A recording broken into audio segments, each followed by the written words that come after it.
All right, let's dive into a driving game that's, well, completely different. This isn't about winning races, it's about what happens when you lose, in the most spectacular way possible.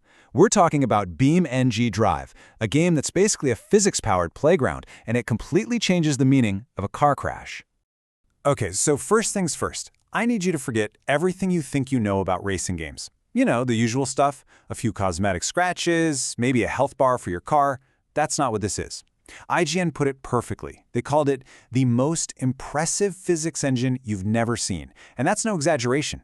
Because in this game, a crash isn't some pre-made animation. Nope, it's a full-on, real-time physics calculation happening right in front of your eyes.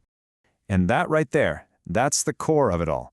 This is why BeamNG.drive is not your average racer. It's not even really in the racing genre.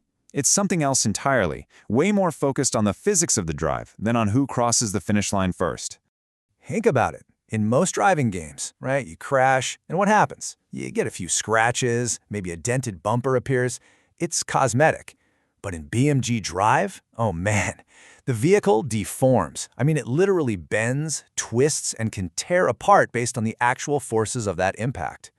Every single piece of that car reacts on its own. It's not some pre-programmed animation. It's a mind-blowing simulation. So you're probably asking, how is that even possible? Well, to get it, we've got to look under the hood, so to speak, at the real beating heart of this entire experience. This is where we get into the magic of the physics. The whole thing hinges on this incredible concept called soft body physics. And I promise, that is not just some fancy marketing term. What it means is that the game's engine doesn't see a car as one single solid block.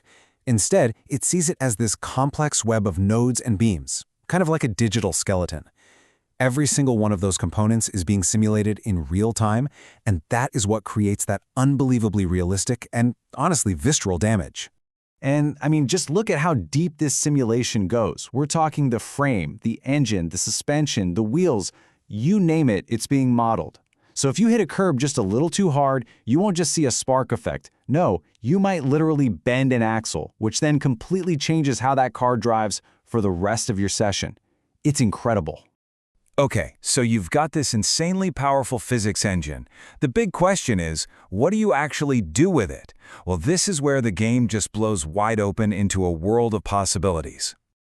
Right off the bat, you get 12 huge, open-world environments to just go nuts in. And these are not just simple racetracks. We are talking massive, sprawling maps. You can go from a tropical jungle to a barren desert, or cruise through dense city streets.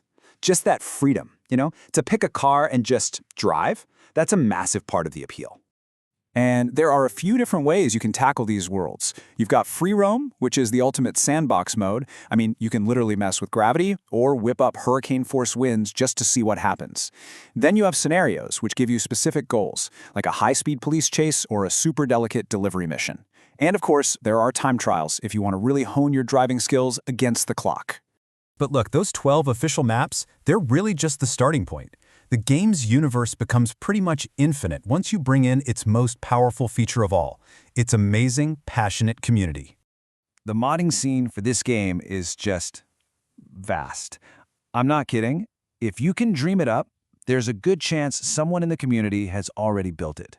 We're talking thousands of unique cars, brand new maps, and absolutely wild scenarios that give this game, basically, endless replayability.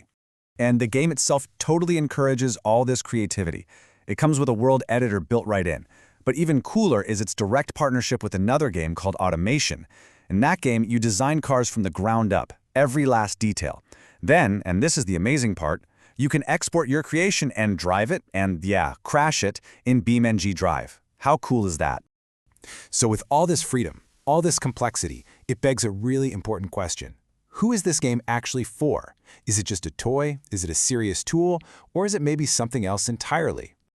Now, if you're thinking about this for younger players, the appeal's pretty obvious. It's an absolutely incredible way to teach physics concepts and, safely show the real consequences of a crash. But there are a couple things to keep in mind. First, that detailed simulation, it needs a pretty beefy PC to run well. And second, like any great sandbox, it can be a little hard to put down.